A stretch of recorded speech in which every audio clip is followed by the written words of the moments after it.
Hello, Okay. everyone. It's good to see a lot of colleagues from the region, and thanks for taking part in our next webinar. I'm Afghan Nifty, Executive Director of the Caspian Policy Center. It's my pleasure to have esteemed think tank colleagues from the region. They are great experts on the issues of the critical issues of the Caspian region. I just want to say that Caspian Policy Center is presenting this platform to bring together the think tanks from the region and from the United States. And we want to actually make it a kind of a tradition in coming months as the opportunities from the virtual platform that we want to utilize here. With the rapidly changing global geopolitical landscape, coupled with COVID-19 induced economic and social disruptions of historical scale, it becomes increasingly challenging to balance relations with multiple foreign partners that oftentimes have diverging regional agendas.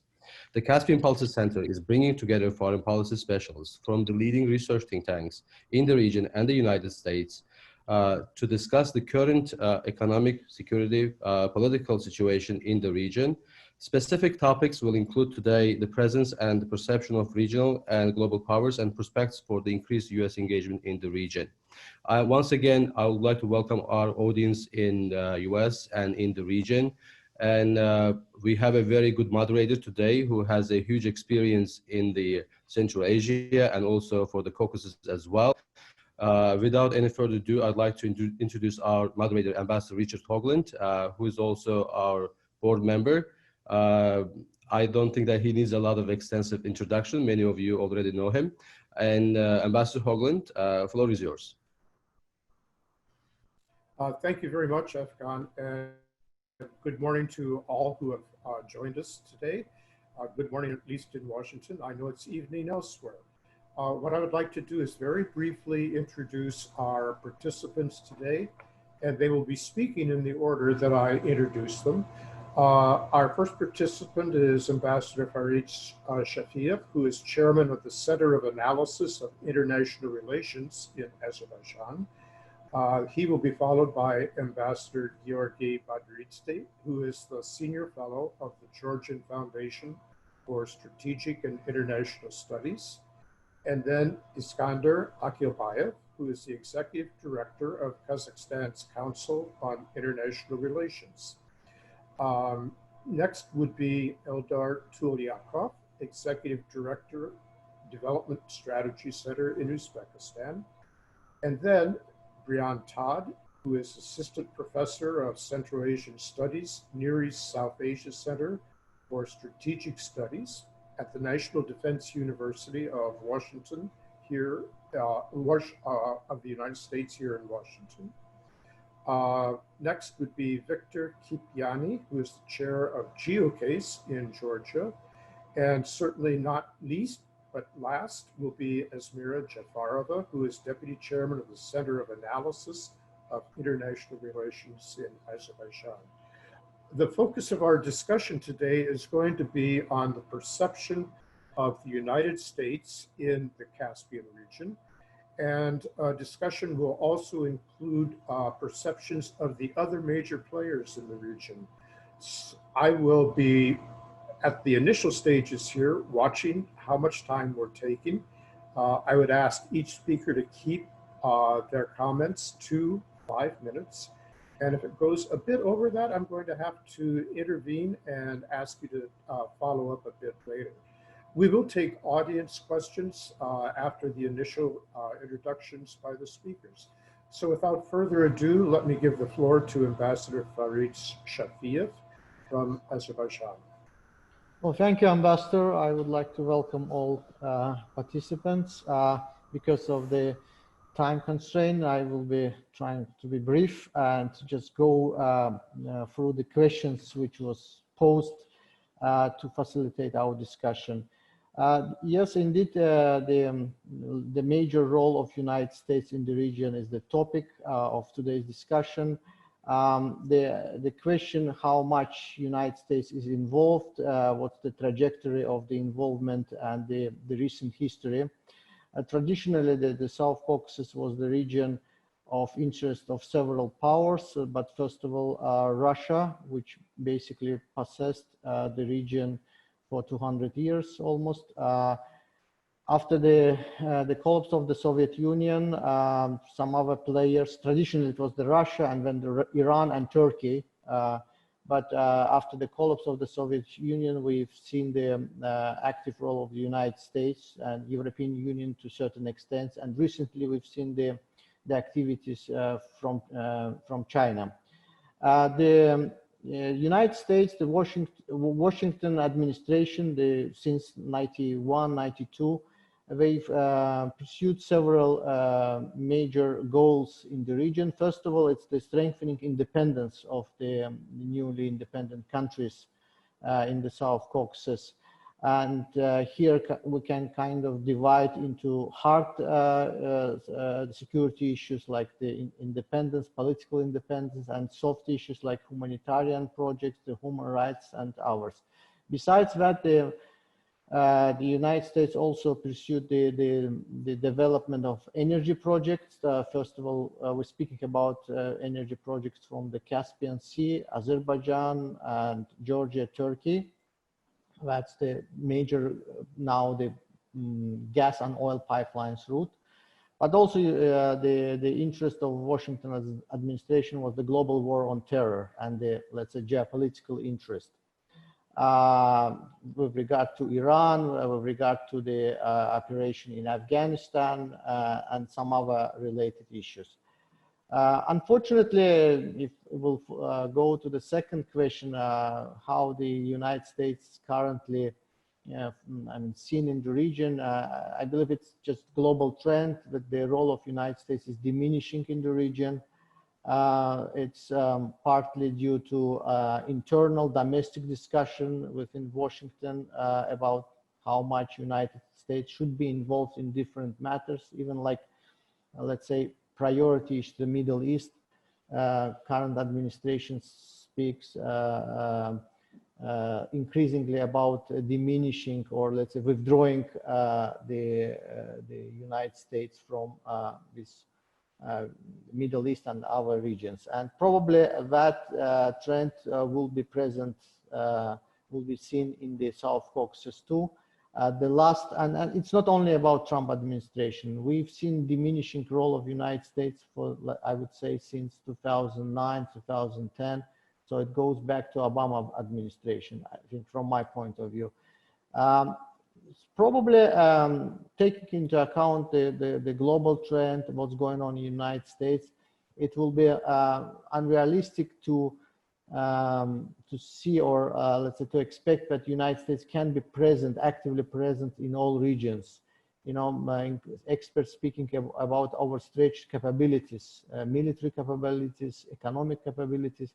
So probably the United States should focus on certain countries across the globe, and I would divide them in two categories: the key partners like NATO countries and some other key partners across the globe like South Korea and some, but also there are a number of countries and where I would like to put in second category Azerbaijan, which they would like to keep what's called, some countries call it balanced foreign policy. Across the Caspian Sea, we have countries which for example, Kazakhstan, which call that kind of policy multi-vector policy. But the countries would like to have a good relationship with the United States, but still would like to have the more geopolitical options in terms of the neighborhood. I would call them the bridging countries with the bridging capabilities. I think this is the I would say avenue where we can pursue our bilateral relations. And going to other blocks and organization which can be formed in the South Caucasus, in the Caspian, I would say that the countries has different priorities. We have countries which would like to join military alliances and already joined, like Armenia joined the CSTO, and our strategic partner, Azerbaijan strategic partner, Georgia aspires for NATO. We have, but Azerbaijan pursue non-alignment. I mean, we now chairing non-alignment movement.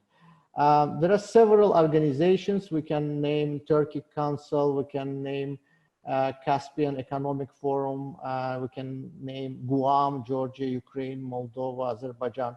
But I don't think it's realistic to have something common umbrella organization for Caspian or for the South Caucasus. And definitely, if we will go to maybe the most the urgent or the most important questions, the fourth question about what someone can ask from the United States. I mean, from our national perspective, probably it's the resolution of the territorial conflicts. There are two countries with the occupied territories, Georgia and Azerbaijan.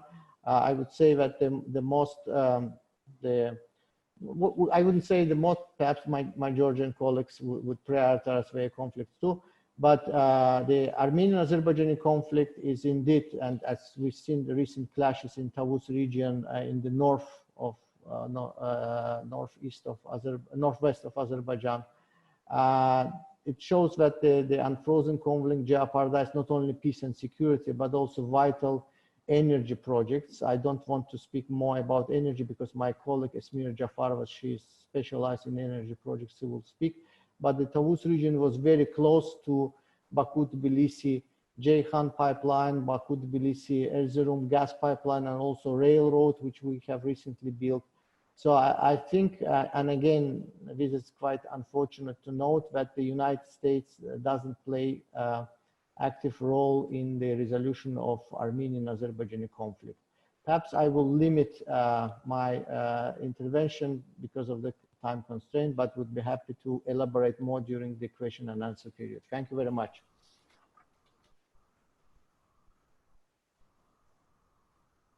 Yeah, I finished. Right. Okay, if I may, then I will proceed. Absolutely. Ambassador Badristi. Thank you. Thank you for inviting me. I will start by noting that my diplomatic career, this beginning of my diplomatic career, coincided with the great changes that occurred in the world. The Cold War had just ended. The Soviet bloc had disintegrated and the Soviet Union itself collapsed. So just as I graduated and joined the newly created diplomatic service of Georgia, the world was promising so much to our part of the world. This was the time of idealism. However, very soon we discovered that the end of the old world order, based on bipolar arrangement, was not really followed by the creation of a stable and fair new world order. We still called it the post-Cold War era, which has, by the way, by now has ended itself without even developing a proper name for itself. We still call it post-something period. And there is a reason why. But to go back to what we had in the 90s, and since we are talking about the American engagement in this part of the world, well, despite the fact that South Caucasus especially failed to benefit from all the great new opportunities presented by the end of the Cold War, because while the Central and Eastern European countries just rejoined Europe, rebuilt their democracies, and enjoyed everything that the united Europe, newly created European Union had to offer, as well as getting a NATO security umbrella in time. Well, these all passed us because of various reasons, including internal, but there was one very clear sign that America, in a few years' time, managed to develop a strategy. And the strategy had a real vision, I would say, had two main goals. One was to secure the interests of the collective West, including the energy security. And the other was to facilitate the independence and sovereignty of the newly independent states, and engaging them in international projects that would give them an international geopolitical and more importantly geoeconomic function was the way to do that. This was the vision.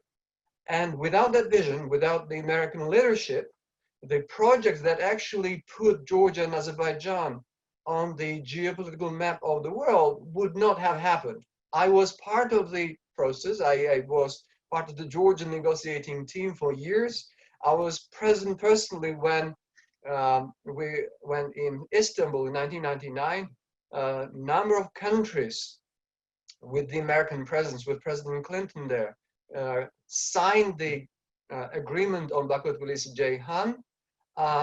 There was clear leadership. Without that leadership, that project would not have happened. I'm saying it with kind of quite clearly. All right. That leadership today is not just lacking. It has been dropped, and this is not just the case for our part of the world. Probably we can now state that United States is in the process of resigning from the position of global leadership.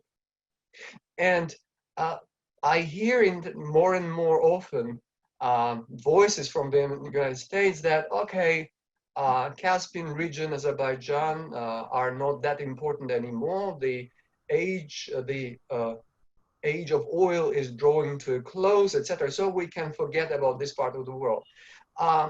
I think this is not quite fair description of what is happening. Obviously, the role of oil has changed and will further diminish in the future. But the role of South Caucasus and the bridge that Georgia and Azerbaijan represent in conjunction maintains and can have even greater strategic value in the future. In 2014, I was in Astana, Kazakhstan, at the invitation of the Economic Development Institute under the president of the Republic. And this was another moment of great change.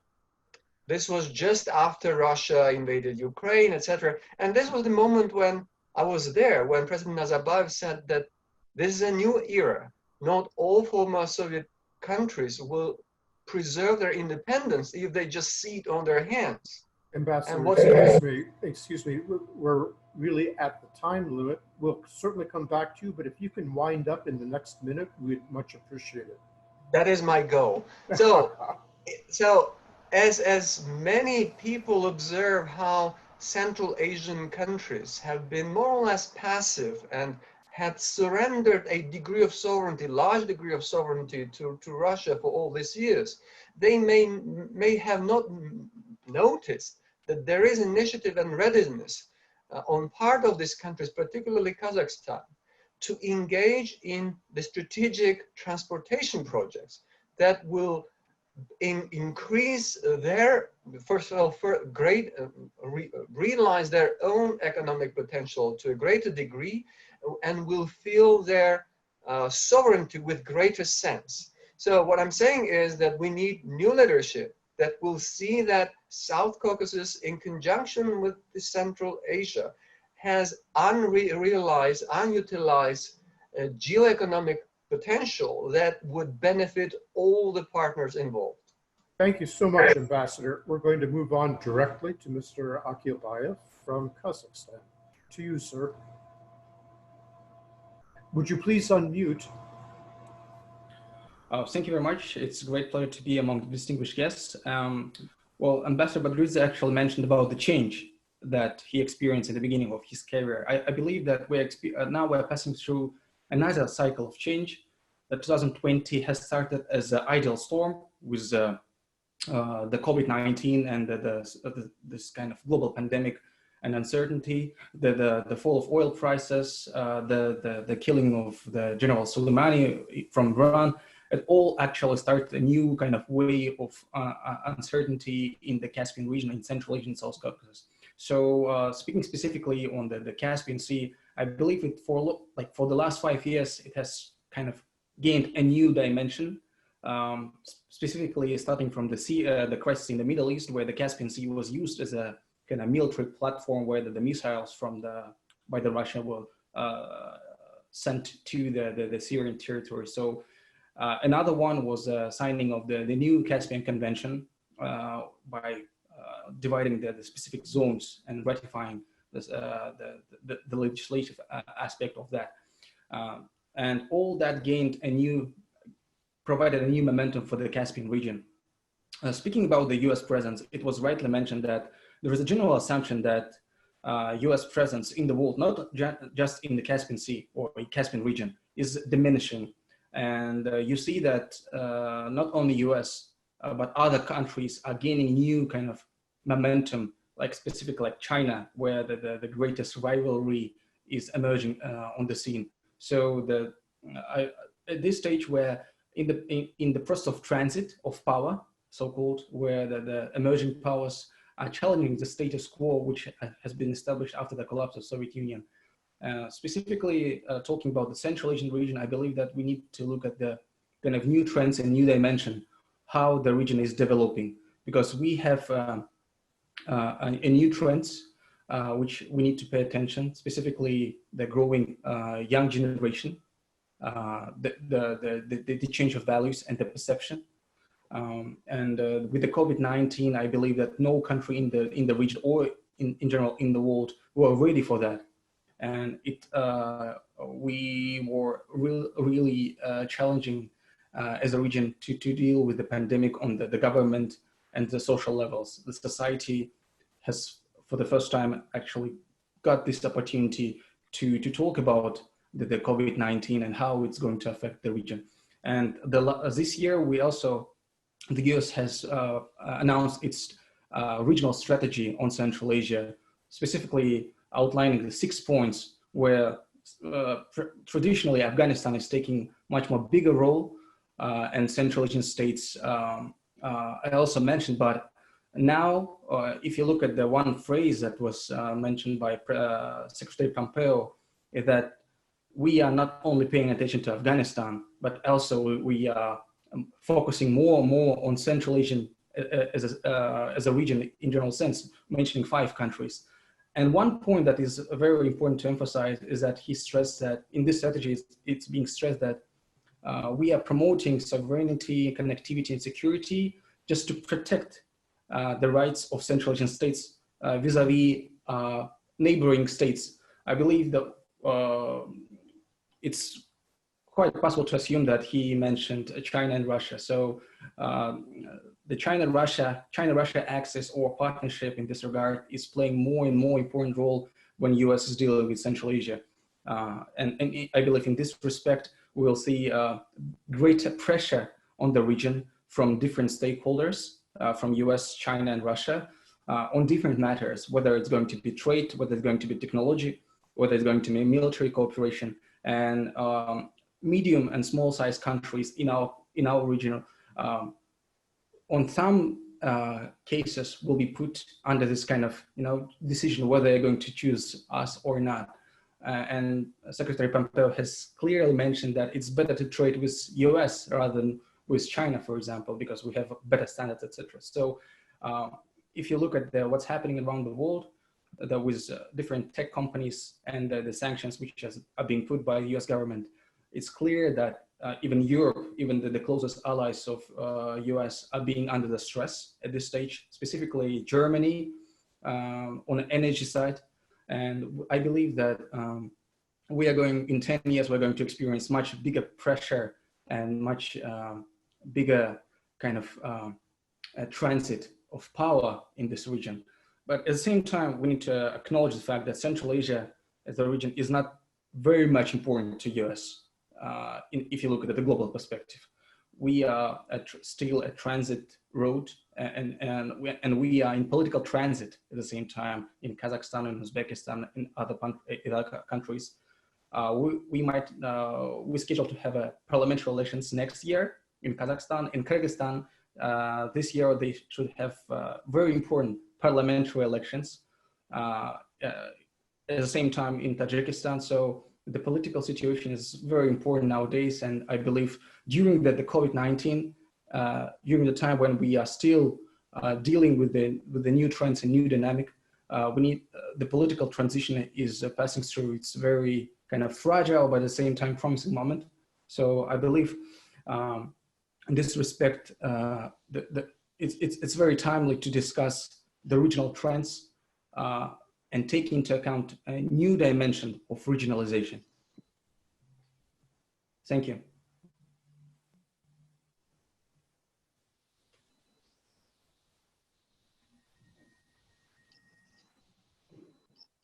Ambassador Hogan. Okay, thank you very much for that excellent presentation. Next on our list is Mr. Tulyakov. Are you there, sir? Yes. Hello, everyone. I hope you can hear me. Yes. Thank you very much for the invitation. Thanks for the organizers, Caspian Policy Center, for such a wonderful event. Yes, regarding the topic, Central Asia is located in the crossroads of great civilization and serves as a linking bridge between the East and the West. Thus, has been in the center of interest for global and regional actors, mostly for their geopolitical and geostrategic ambitions. For the last 3 years, we have been witnessing the activization of both global and regional actors in the region. As an example, we can say that the US and EU have reviewed their strategy for Central Asia. Russia and China have been also striving to strengthen their institutional mechanism and influences through Euro-Asian Economic Union and BRI, respectively. We would say that Russia, of course, as it has already been mentioned, had a dominant position in the region for decades, until recently, though, where we also have other actors, such as China, as one of the main actors. In general, the facts show that the volume of total trade with main partners has been gradually increasing in Central Asia for the last few years. However, in the Chinese direction, the growth was considerable, because for the last 10 years, Chinese total trade turnover with Central Asian states almost doubled. It increased from 19 billion US dollars to more than 37 billion in 2018, whereas with Russia the increase is by only 25%, and the EU is just by 16%. The export volume also is increasing towards between China and Central Asian countries. However, due to the Soviet legacy, the region's infrastructure system and economic supply chains have been constructed with a link to Russia, which is still functioning at certain levels. Moreover, we also have the issue with migrants in the rush of migrants from Central Asia in Russia, which who also contribute much to their country's GDP. Also, we should note the significant influence of Russia in Central Asia through soft power, because Russian mass media, as well as films, TV series, and theatrical performances are popular in the region. Therefore, today Central Asia has close ties with Russia, which is one of the main trade partners and investor in the region. As for China, due to major changes in the national development of China and Chinese foreign policy strategy, especially after the launch of the Belt and Road Initiative, we believe its priorities and presence in Central Asia have changed significantly. The region has become a strategic crossroads for China's global economic and trade relations. For Central Asia, BRI projects look highly promising, allowing regional countries to increase their connectivity, expand regional trade, and modernize their obsolete transport infrastructure. From China's perspective, the BRI is the way to deliver public goods, promote global connectivity, and portray itself as a responsible stakeholder. In this context, Uzbekistan is rather an advantageous partner, with its great potential for industrial and technological development, as well as the young labor force. And plus, Uzbekistan enjoys centuries-old relations with China, dating back to the history of the famous Silk Road. Tashkent views China's BRI as a win-win cooperation rather than a platform that can gradually aggravate competition with other major powers. At the same time, under the COVID-19 impact on national economies throughout Eurasia and beyond, China may adopt its BRI strategy to meet new needs in a post-COVID-19 world to build economies, support local manufacturing and industrial development, especially in healthcare system, which is under testing currently, the green economy and other sectors. As for the European Union, we can also see that the new strategy does not present the EU as a partner or a competitor in the Central Asia against any global or regional power. The document stays away from the competition with Russia or China, although we should mention that the EU is seen as Central Asia's biggest economic partner.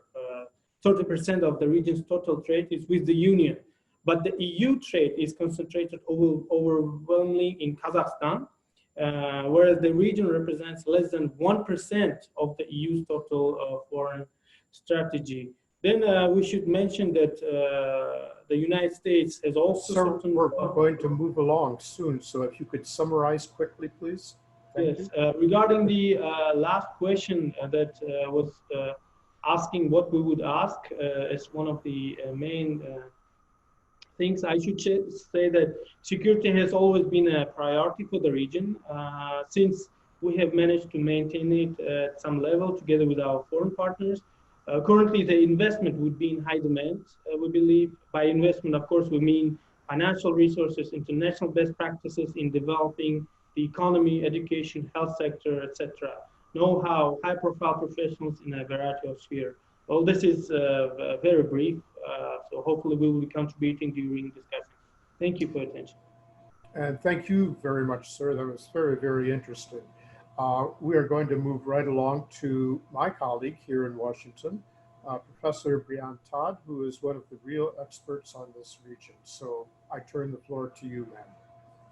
Thank you, Ambassador Hoagland, and thank you, Mr. Nifty and the Caspian Policy Center for the opportunity to talk today and to be a part of this very distinguished panel. First of all, I'll just say that all of the things that I'm about to say are my own personal views and not the views of the US government, the Department of Defense, the National Defense University, or the NISA Center. To start with, I have to agree with my colleague on the panel, the ambassador from Azerbaijan, Ambassador Shafiev, in the sense that it is unrealistic to expect that the US will be engaged in all regions of the world. I like the way that he delineated, different areas of interest for the US and different partners. And I would have to say that for Central Asia and the Caspian region, I'm very happy to see that we have a strategy. The fact that there is a document that says this is what we want to do with these countries, with the region. It might be aspirational in a lot of ways, but I think it's good that at least there is that foundation. That being said, there's been so much written about this strategy. Some people are calling it unprecedented, the first of its kind. I don't think it is. In that sense, I think that, prior administrations have also had a strategy for Central Asia. So I don't think it's unprecedented. On the other hand, I don't think it's as terrible as others have made it out to be. I don't think it's necessarily unrealistic or, something that's incomplete or yet to be unrealized. I think that there's a lot of potential there. And I think what it really comes down to is, how are we going to do the things that we say we want in this strategy? And so when you look at what the basis is for the strategy, for aspirations for the region, yeah, it is things like independence, sovereignty, territorial integrity, and just the fact that the United States is in the region, working with our partners, I think is a very good sign. I do love the phrase great power competition. although I don't know that it's applicable to Central Asia. And I say that because I don't see the US as actively trying to compete with China or Russia in the region. I think there are areas of the world where we do, but I think in Central Asia, the United States has very concrete objectives, and we are working with our partners in the region on those objectives. So how are we going about this? Well, we've had a number of high-level bilateral visits over the last couple of years. In October 2018, you saw National Security Advisor John Bolton visit Georgia, Armenia, and Azerbaijan, which I think was a really great symbol of, importance of our relationship with those countries. More recently in Central Asia, we've seen visits from Secretary Pompeo to Uzbekistan and Kazakhstan, as well as Undersecretary Hale. I think that the fact that he's going to these countries and meeting with our partners there illustrates how much we want continuing and lasting relationships with countries like Uzbekistan and Kazakhstan. Now, I know that the argument could be made, why aren't these officials visiting all the countries in the region? And I think that gets to the next part of the strategy, which is we have to be realistic. I think increasingly so in this COVID era, where we are now in a period of reduced resources and capabilities, in the sense of the US is going to have to make some hard decisions about where and how we partner. And this isn't even specific to Central Asia. I think we're going to see this internationally. And so when we look at the region, and this is Central Asia, this is the Caucasus, you're going to see the United States working with the countries that want to work with the United States. I have to say personally that, the United States gets a lot of criticism for not doing more in and with the region, but over the last 10 years, I've seen a lot of really good initiatives put forth by the United States and soundly rejected by countries in the region. So it isn't always a lack of interest by the United States. So I get very frustrated sometimes when I see, the United States' interest is waning or we're withdrawing from the region. I don't think that's the case at all. I think that in any relationship, you need partners that have mutual objectives. And if not all the partners are, willing and able to work together, then it's not going to work. So I think as a result, you're going to start to see the United States really focusing its efforts. And I don't think that that's necessarily a bad thing. But I think what it does do, and this goes to the question that was posed of, what would be the one ask of the United States? As someone who's not from the region, my advice would be to follow the words of the great philosophers Mick Jagger and Keith Richards, which is, it's not always about what you want, but sometimes it's about what you need. And I think that the countries in the region have to be very strategic about what it is that they need from their relationships with the United States and other partners working in the region. I'm going to end on that note because I don't want to run over time, but I really look forward to the discussion. All right, thank you so very much, Professor. Especially loved your closing comment there, and I saw a lot of smiles around from the others too. Thank you for that. We're going to turn now to Mr. Kipiani. To you, sir. Thank you, Ambassador. The multi-vector model is a nice connotation. Unfortunately, it cannot be applied to Georgia for several quite perfectly understandable reasons. A large chunk of the country remains under Russian occupation, which naturally prevents Tbilisi from adopting a truly multi-vector approach.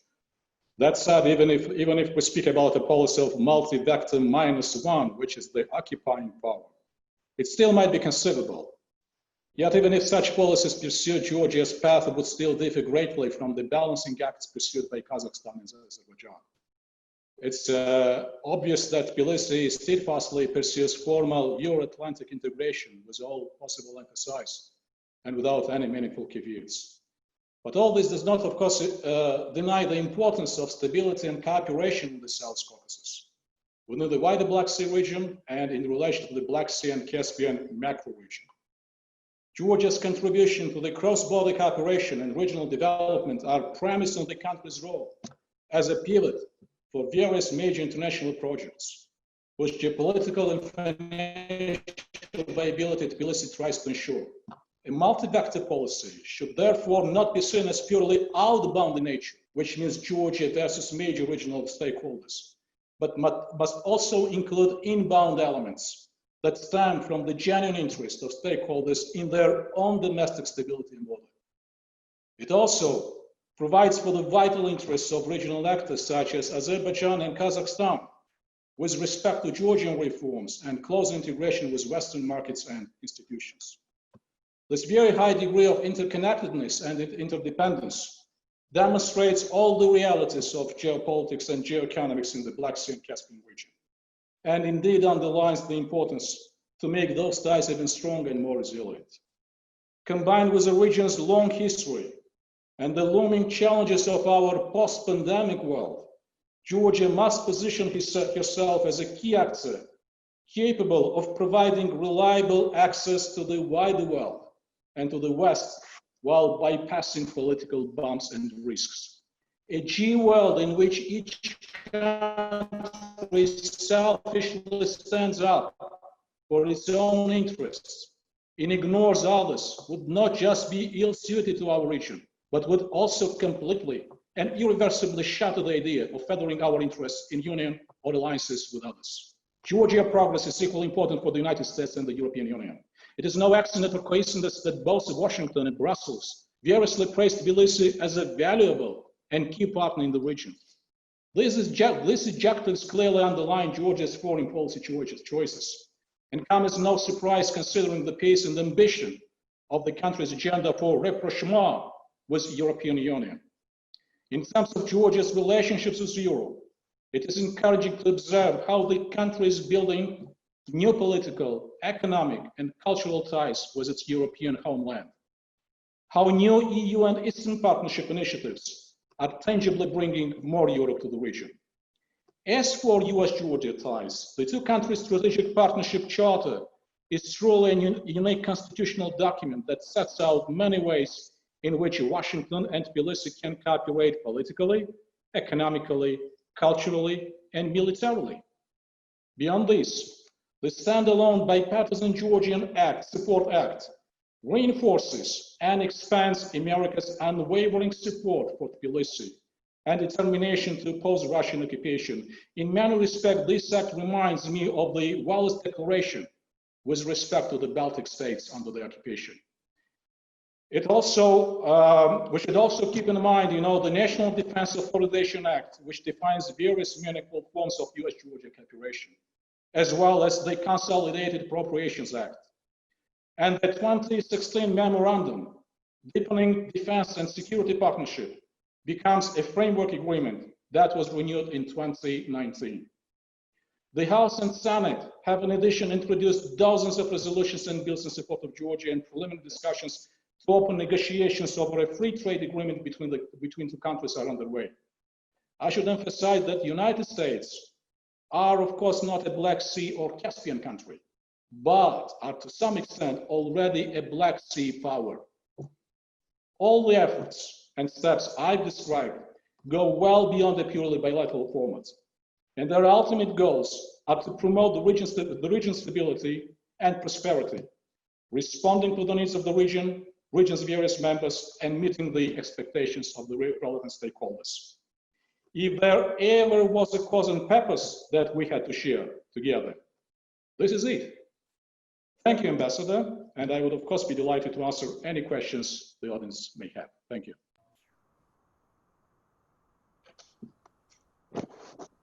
To you for that fine presentation. For these initial presentations, we're going to finally move to Deputy Chairman Jafarova. We look forward to what you have to say, ma'am. Thank you, Ambassador. Please Thanks. go ahead. Thank you. Thanks to everyone for their statements. I will be talking about energy as I was requested to do so.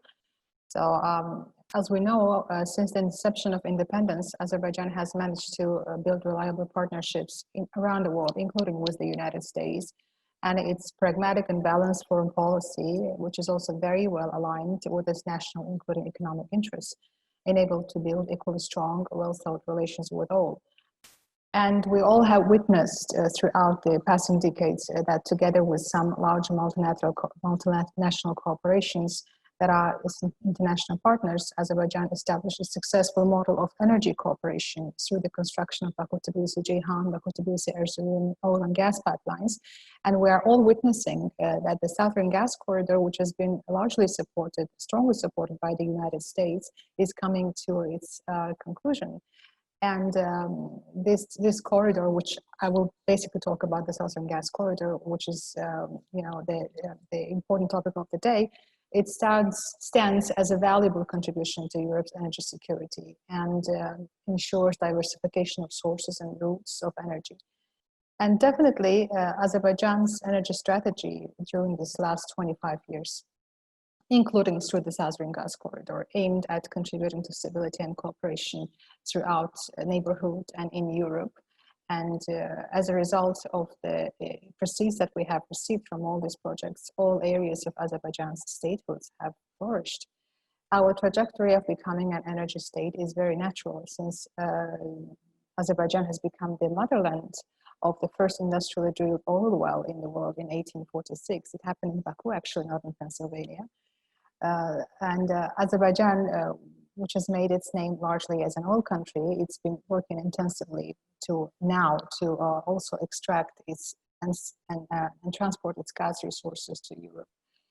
The Southern Gas Corridor, which I mentioned before, therefore has become an important chain of energy security, economic development, and global partnership.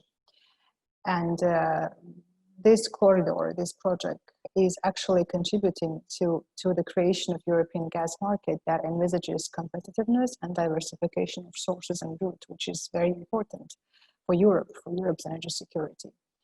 And the significance of this project is also enhanced by the fact that it unites all components of security. It also involves close cooperation of 7 countries. The project has enjoyed support of major financial institutions like EBRD, a European Investment Bank, Asian Development Bank. But the strategic importance of this corridor is not only confined to Azerbaijan and its countries that are involved in the implementation of this project. It has potential to expand to Balkans, to Central and Western Europe as well, to attract new supplier, transit, and consumer countries. So we all know that the works on the 4 segments of the project are successfully implemented. Turkey is already receiving volumes of gas since the formal inauguration of the SGC, and the SGC is scheduled to be fully operational this fall. We have witnessed at the end of May that the first gas has already been pumped into the Albanian section of TAP, and just very recently the last well in the TAP pipeline was completed, which means that 848-kilometer pipeline is now joined with TANAP through to the pipeline receiving terminal in Italy. This is another milestone in the completion of SGC.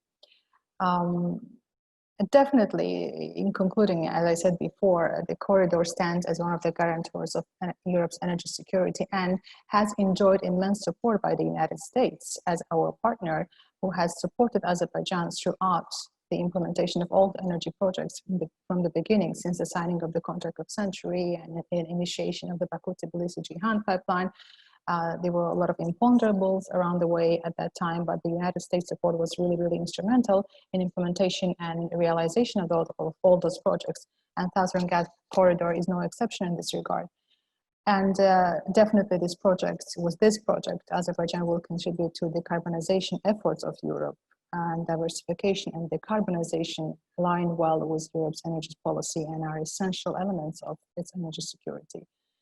And the support of our partners, as I said, the United States has been instrumental. And as you said, what will be the last thing to ask from the United States?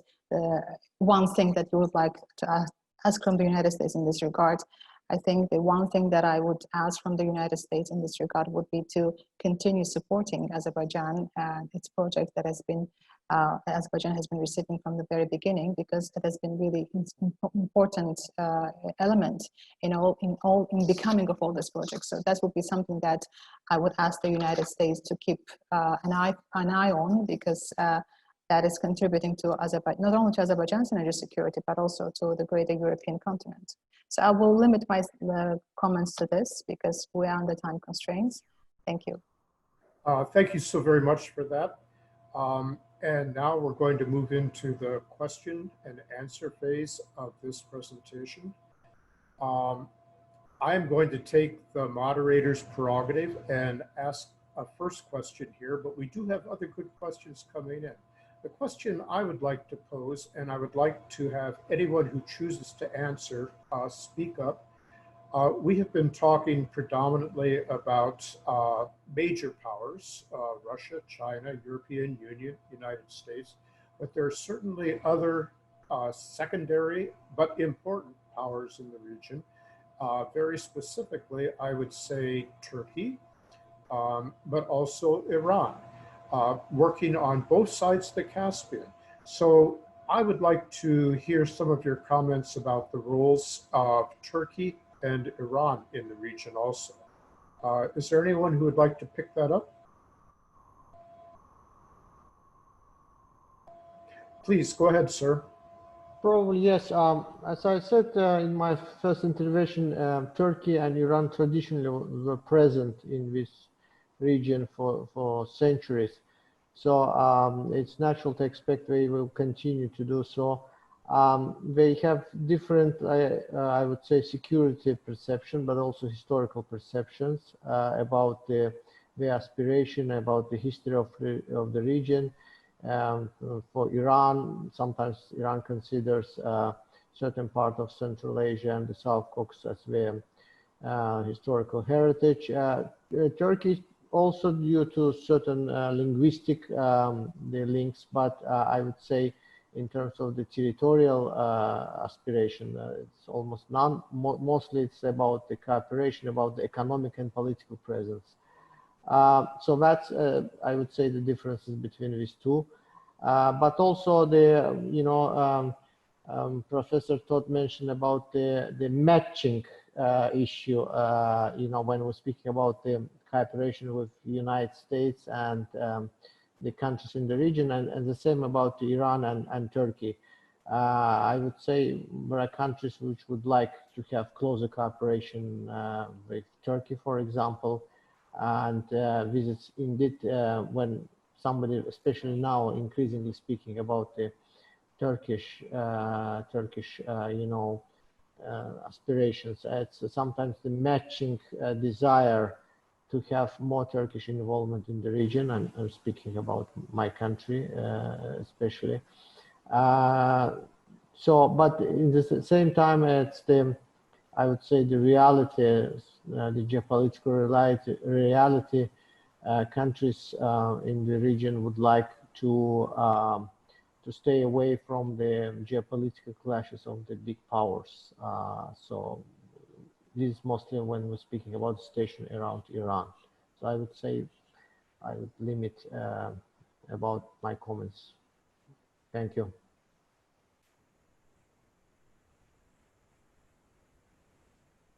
All right, thank you very much, Ambassador. Is there anyone else that would like to pick this up? If it's possible, I would like to make some brief comment. Absolutely, please go ahead. Yeah, well, speaking about, you mentioned about the secondary or medium-sized powers, which are also involved in the region. We has traditionally been talking about great power relations or great power struggle, but it's also important to talk about so-called small games, where the medium powers are playing much more important and much more ambitious role in the region. The relations between China, US, and Russia in Central Asia or in other parts of the world, they have certainly disagreements, but they have tradition on agreeing and kind of going to compromise on the different issues. Small size or like medium powers like Turkey, Iran, or Saudi Arabia or Pakistan, they are gaining more momentum, like Turkey nowadays. Turkey has its own vision 2023. And since they are gaining more power and becoming a regional stakeholders, they are becoming much more ambitious in the region, and they would like to challenge the status quo. As it happened before or in recent years, for example, like in Tajikistan, where one opposition leader traveled to Iran, and the president of Tajikistan traveled to Saudi Arabia to sign a deal. So it created some unease between Tajikistan and Iran, for example. And sometimes those regional powers, there is a kind of certainly a challenge where those powers, regional powers, can transform the disagreements to Central Asia on different partners. But I would like to mention one point is that, for example, Turkey and Japan had its own cooperation in Central Asia. I call it silent partnership because you don't hear much about Japan and Turkey partnering on different matters. But in fact, if you look at the real cases, Japan and Turkey, they have good partnership in the sphere of oil and gas, specifically in Galkanesh field in Turkmenistan. Companies like Renaissance or Mitsubishi, they work on a different sphere. In Navoie as well, the special free zone in Uzbekistan, Turkey and Japan work as a consortium. Japan and Turkey, they built a bridge in the eastern of Kazakhstan. And so, and on the governmental level, and both leaders, Prime Minister Abe and President Erdogan, they have really good relations. And they share the risks and share the opportunities because Turkey has a good image and cultural bonds in Central Asia. Japan has its own technology and really good image here at the same time. So for those countries with a win-win situation, they can cooperate easily in this respect. So there's a danger, but at the same time, there is a great opportunity. Okay, thank you so very much for bringing up Japan. There are others that play a role in the region too, South Korea, for example, yes, and others. And we will come back to that perhaps a bit later. Is there anyone else who would like to pick up this issue? Yes, sir, Ambassador. Yeah, 30 seconds now, Ambassador. I very much realize that it takes two to tango. But what's happening in the region is really very unique because actually it's quite an interesting triangle which is emerging for over more than 2 decades, which is linked economically and which has some quite interesting arrangement in the security and defense. It's about triangle of Ankara, Baku, and Tbilisi. So that's something, you know, that's the long-lasting partnership which goes for more than 2 decades, which is very heavily premised on bringing hydrocarbons from the Caspian Sea to the Europe. But the recent developments, especially in terms of cooperating in the security field and in the field of defense, you know, that's something, you know, which should be raised at an interesting development in that respect and should be watched and monitored very closely. So that just to add to the full picture. Thank you. Okay, just wanted to say that the cooperation between Azerbaijan, Georgia, and Turkey is a good example of how the alignment of a long-term national interest takes precedent over cultural, religious, linguistic, many other considerations. And this all has been possible even with the different political systems in all 3 countries. So I think this is a good case study for many observers who study political systems and international relations. I also may add. All right, thank you very much. Yes. Yes, on energy. Absolutely. Please go ahead. Yeah, because the question was also about the role of Turkey. I just wanted to highlight. I mean, this is a common knowledge, but I wanted to highlight the role of Turkey in the implementation of all the projects, energy projects that are initiated in Azerbaijan goes through Georgia and Turkey. And as Ambassador also noted, this triangle is really a key triangle in the implementation of all these energy projects that are going through the region. And that is something that should be underlined.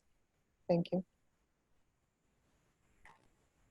All right, thank you very much. Any final comments on this before I move on to another question? All right, if not, there is one good question that has come in that we're going to start with here. As, what I'm noting is that a number of the questions focus on specific issues or specific countries, but certainly those of you who are watching are free to hear our participants are free to join in and comment too. The first question I'm going to ask is for Uzbekistan, Mr. Tolyakov. And that is that Uzbekistan has been going through some very major reforms in recent years. It's a process, it's still ongoing, but the question is specifically, has this affected your relationship with the United States? And I would add more broadly, has it affected your relationship with other powers in the region? Any reaction to this, sir? Thank you very much for the question, Ambassador. Yes, within these last 3 years, we have been cooperating with Brian. During the first days of the presidency, our president identified Central Asia as the main priority in foreign policy of Uzbekistan. As you can see, we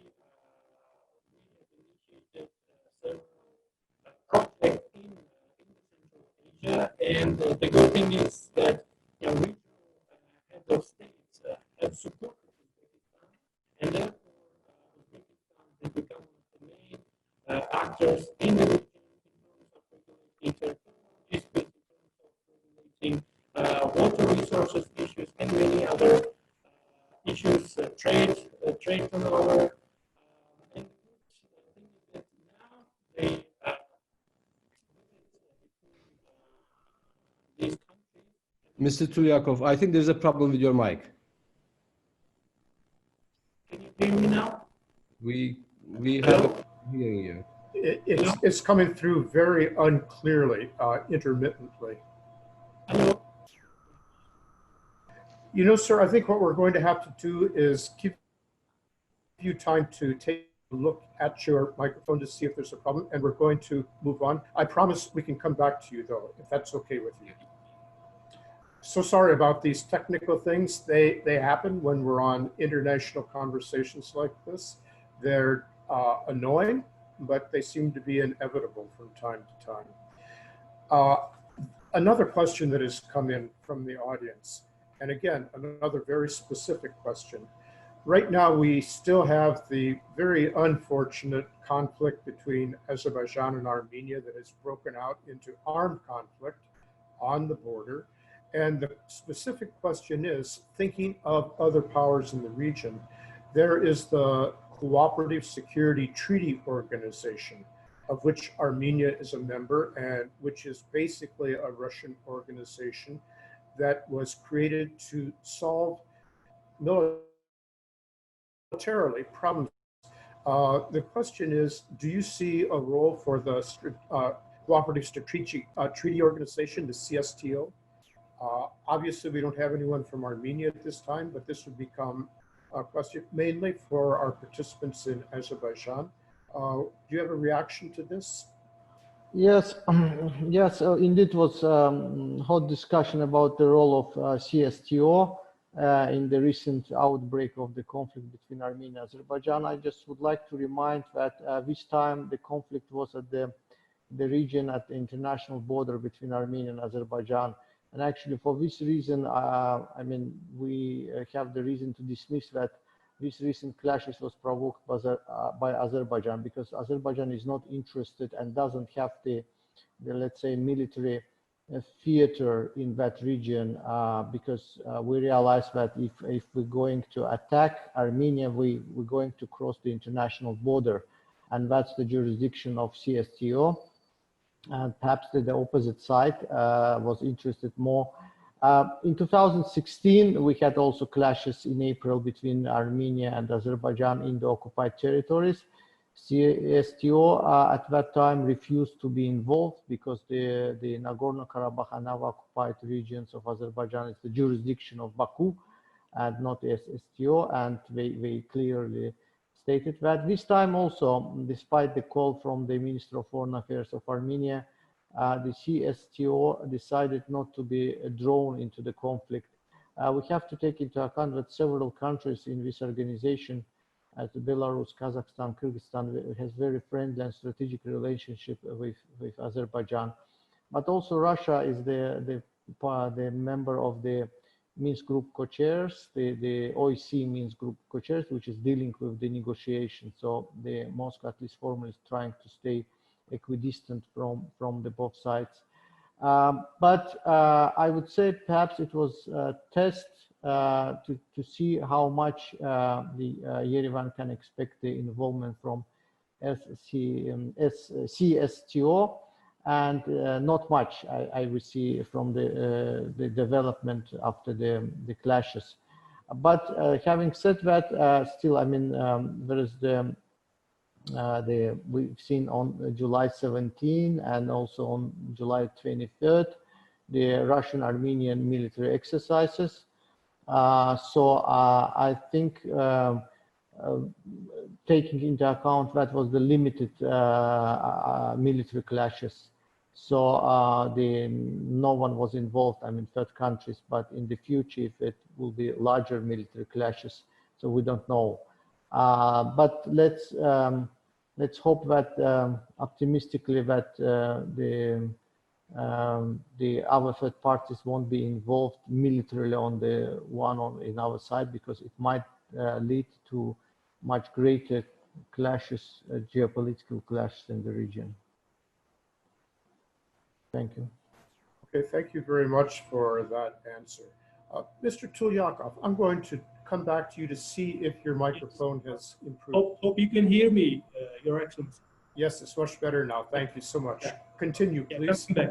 Coming back to the question, although we have identified Central Asia as a priority in our foreign relations, and I should mention that Uzbekistan has been cooperating with many other countries beyond the region based on mutual interest, including already mentioned Caspian region, then Asia, including China, Japan, Korea, and then the European Union, of course, the United States. So I should mention that if Uzbekistan was rather, I would say, closed before 2017, now it has become very active in the region and in the international arena. Uzbekistan, of course, has taken courage to initiate several projects within Central Asia and in international arena. Uzbekistan, of course, has been the initiator in regulating regional disputes with regard to territorial disputes that we have had for years. Then we have had problems in regulating water resources.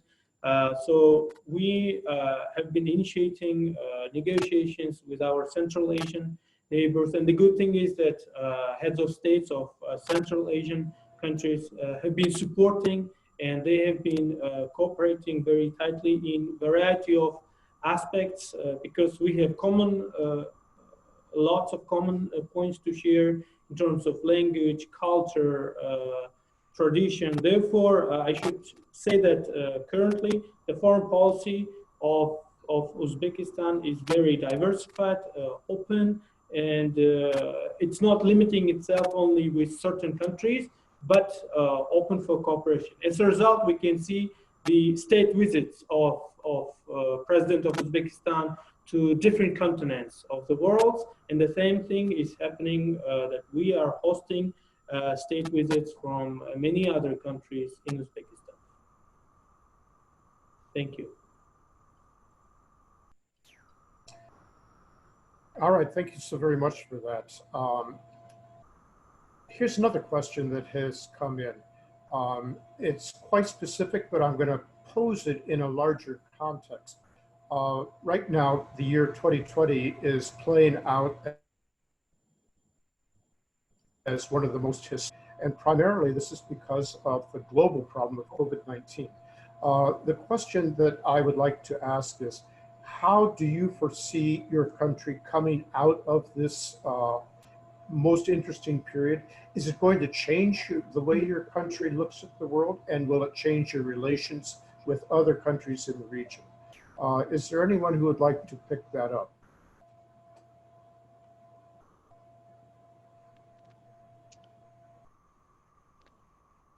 Yes, yes, sir.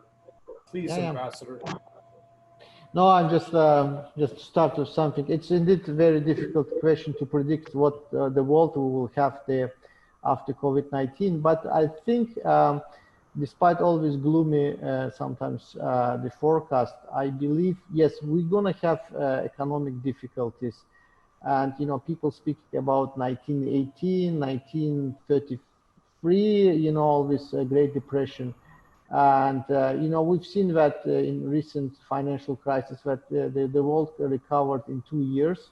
Perhaps the next 2 years will be difficult for all countries, but I think we will return to the normalcy. However, speaking about how countries, individual countries can change, definitely in terms of the healthcare reforms, in terms of the government management, probably the role of the government, centralized government, will be increased because the people will need more support from, from the budget. We see that in the European Union. So my prediction that the role of central government in dealing with the crisis will be increased, which might entail some other, related problems. People speaking about surveillance, global, national level, at global level. But again, I don't want to go into this sort of the apocalyptical the forecast. I believe we will handle, and individual countries too, this crisis. Thank you. Okay, thank you very much. In passing there, you raised another issue that is drawing a lot of attention, and that's the new digital connectivity that could lead to national surveillance in the streets and change the way that policing is done. Maybe this is not relevant to every country, but I wonder if anyone has a thought on this issue.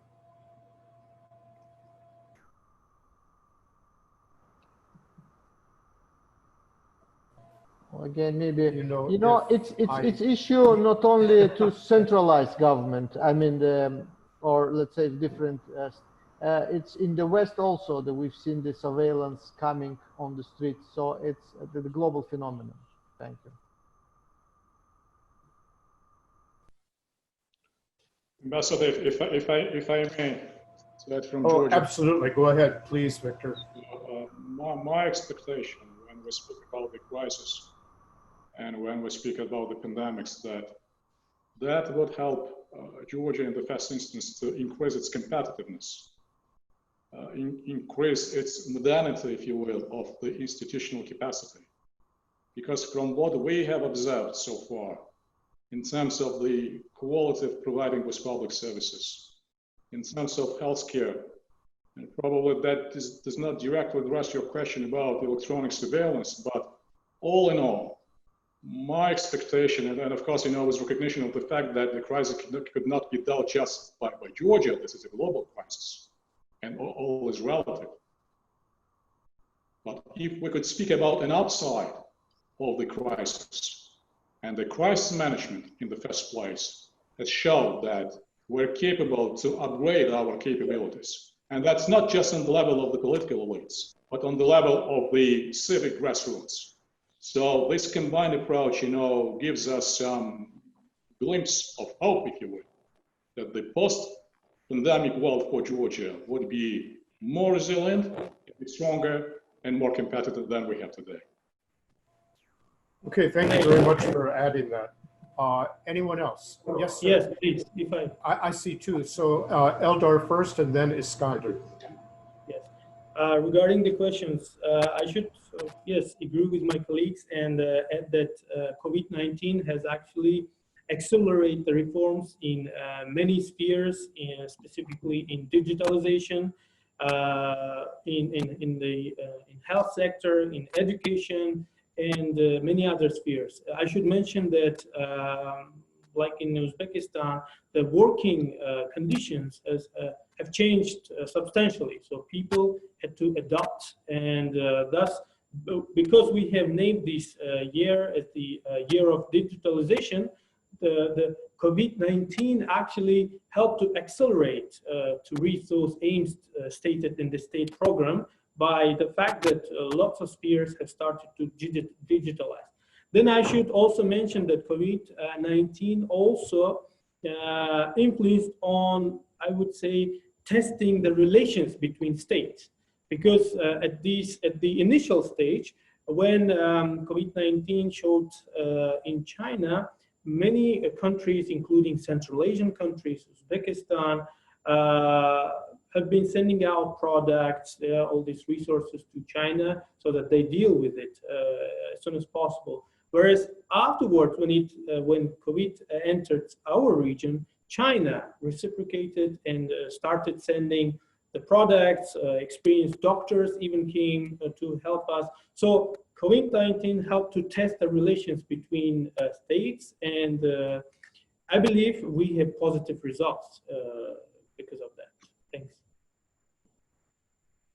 Okay, very good. Mr. Akilbayev, you wanted to make a comment too. Please go ahead, sir. I would like to hope that we will have a more optimistic results of how COVID-19 will influence our government. Certainly, it was a test for not only for the government system in general sense, but also for society. As it's widely mentioned, old habits die hard, and the daily routines, the way how people operate on a daily basis has changed certainly. And at the same time, as I agree with my Uzbek colleague that it accelerated the process to change and transform and upgrade the system to the digital level and to increase the quality of services, which is really important from the government side. The services which government provide to the people should be on much better level. The healthcare, education, the government e-golf, so-called the government services to the society is very much important. The demand from the society will increase certainly because it creates demand, and since people experience a vacuum of information because they didn't know what this pandemic is will gradually transform into the demands, and the governments will need to address those demands, which is really important for the political and economic reforms of the country. At the same time, the COVID-19 became a kind of, if you look on the global scale, COVID-19, it provided opportunity, but at the same time, it became a new element of competition between US and China, because there's blaming and shaming element, and COVID-19 is being used as a tool to kind of compete on a different scale. So this kind of pandemic is a cyclical, and it usually appears in 5-6 years dimensional, SARS, MERS, Ebola, etc. So we should expect that in 5 years or 10 years, we will have something to deal with again. And we better to be ready to deal and address those challenges, whether it's climate, food security, water security, etc. Okay, thank you very much. Does anyone else have a comment on this before I move on to our final round of questions? If not, then as always in such webinars, our time has gone by extremely quickly. We're coming toward the end, but there's still time for further comments. And what I would like to do,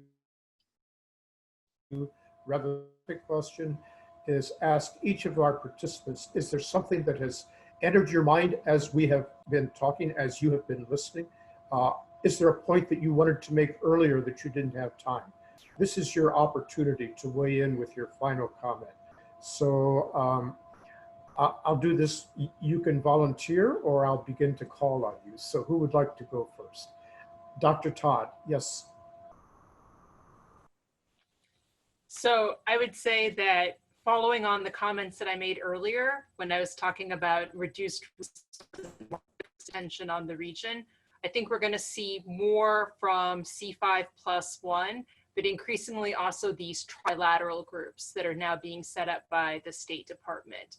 The first one, of course, is the US, Uzbekistan,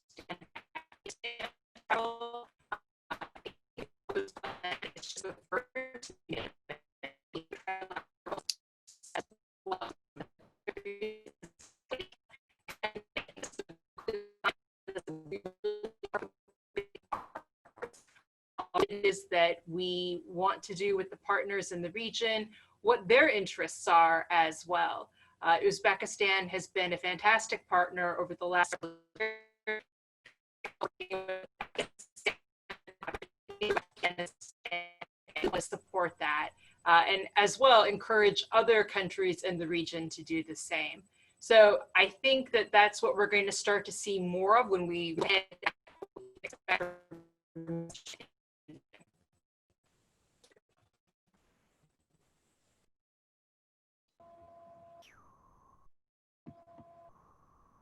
Okay, thank you very much. Anyone else with their final comment that they would like to make, please? Yes, sir. I see a hand up. Yeah, I agree with my colleague regarding I agree with my colleague regarding the trilateral agreements. I should mention that Uzbekistan has been cooperating with the United States in terms of setting peace in Afghanistan, because Uzbekistan has set a priority that if there is a peace in our neighboring country, there is a peace in Uzbekistan and in the region. Therefore, we have been initiating peace talks and platforms to discuss the dispute settlement of peace, regulating peace in Afghanistan. And the good thing is the United States has been supportive with that regard. It's a priority for the United States. So therefore, there is a mutual interest in regulating this issue. And therefore, we hope that this process will accelerate, and we hope that there will be peace in Afghanistan for the benefit of Uzbekistan, for the benefit of the world. Thanks. All right, very good. And can I say just yes, a few words? Absolutely. Well, this should probably sound as a conclusion of what I've been attempting to say in my kind of main speech. And my main point is that the nations of Central Asia would only benefit, their economic and political interest would be best served by the increasing of their cooperation internally, and by utilizing to a greater degree the westward gateway which Azerbaijan and Georgia present. And I think the cooperation between Central Asia and Western Caspian countries like Azerbaijan and Georgia to that end is something that we should all work from now on. All right, very fine. I appreciate that comment. Others, you're with anything? If there's nobody else, can I just comment on something? Absolutely, you please go forward. I wanted to do it in the beginning. It is not really about the substance of our discussions. I just wanted to comment on the background that Dr. Todd uses today. It really resembles to the scarf that is prepared in Azerbaijan and called kalagayı. I don't know if that's the particular thing that you're using. They are prepared of the natural silk and the colors, and they're very delicate pieces of art. So it's really very emblematic that you're using it, and actually related to the very crux of our discussions, and also testifies to the synergy and the delicate dance that the US has with the entire region. This is what I wanted to say. Thank you. Thank you so much for noticing that. And I will just say quickly, unfortunately, no, it is not from Azerbaijan. It is from Turkmenistan, the shrine at Paro Bibi. But I think that illustrates the connectivity among the Caspian region, that you have so many similarities among the history, the culture, and just everything, and that legacy of the region. So thank you so much for noticing that. Thank you. Please, next time you can bring it from Azerbaijan, we can send it for you. It's called kalagayı. Thank you. That was a very fine exchange. I very much appreciate it. And in fact, if I would pick up my camera and move it around my room, you would see a great deal in my house too, also from Central Asia and South Caucasus. Anyone else have their final comment before I turn the floor back over to our director, Mr. Nifty? Yes, Mr. Kipriani? I fully acknowledge what Professor Todd mentioned on various occasions, that the cooperation and the partnership is a two-way street. And that's the reality which we should recognize from each side. And I'm very happy that the United States and Georgia in this instance are doing their own share and their own portion of that, sort of, walking along that two-way street. So thank you very much indeed for that support. And thank you to the Caspian Policy Center for this brilliant exchange of views and opinions. Thank you. Oh, you're most welcome. And did I see one more hand raised there? Yes, Iskander, please go ahead. I fully agree with Professor Todd on the fact that Central Asian states should play more important role, an active role in internal cooperation. And it's not up to just US to create engagement in the region. And I believe that we need all 5 Central Asian countries need to level up their standards of providing services on healthcare, education, political reforms, and economic reforms. They should prolong. It should be much more dynamic in this respect. And that's why we can be a subject of international relations rather than be an object of international relations. I believe that we are entering in very challenging times.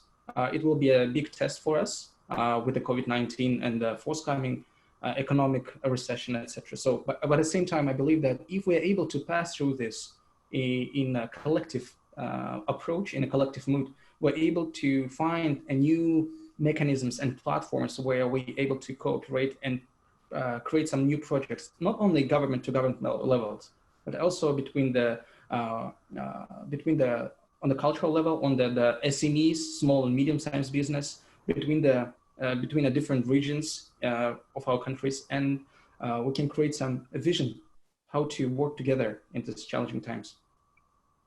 Okay, very good. I'm going to make one comment here. One thing that I learned in my diplomatic career is that there are relations between governments, people-to-people relations that are really fundamental. Let's sincerely hope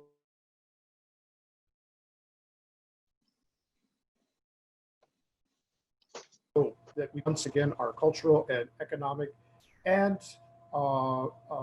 educational exchanges can pick up and continue again. That's how you build stability for the future. I'm going to now turn the floor back to our director, Mr. Afgan Nifty, if you'd like.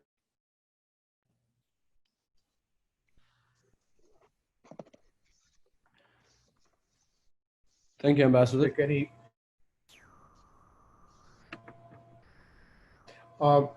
There you go. Yes.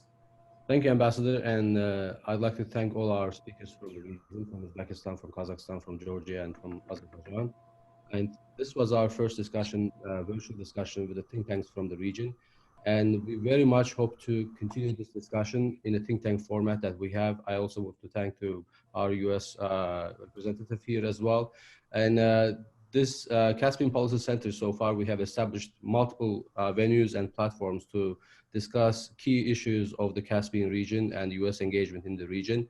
We strongly believe in the idea that corridors, connectivity, and cooperation is the way forward for the region in terms of trade, transit, connectivity, and building more linkages within the region, and also striving for more US engagement in the region. Obviously, we had some technical issues as well. I apologize for that if that caused problems for our audience and the speakers. But we are very much looking forward to further engagement down the road. And please tune into our future events. We are planning to hold events on 2 new initiatives of the US in the region and also in globally on the Blue Dot Network and also Economic Prosperity Network. We are in close discussions with our US stakeholders and regional stakeholders. Obviously, once again, I'd like to thank Ms. Todd, Mr. Kipiani, Mr. Shafiev, Mr. Tulyakov, Ambassador Hogland, Mr. Badridze, Ms. Jafarova, and Mr. Akelbayev for tuning us today, and also our esteemed colleagues at Caspian Policy Center for working hard to put this panel together. And finally, I'd like to thank our audience in the region and also in the United States for joining us for this discussion. And again, stay safe, stay healthy, and take care. Thanks for joining us today. Thank you all. We look forward to seeing you in the future. Have a good day. Thank you.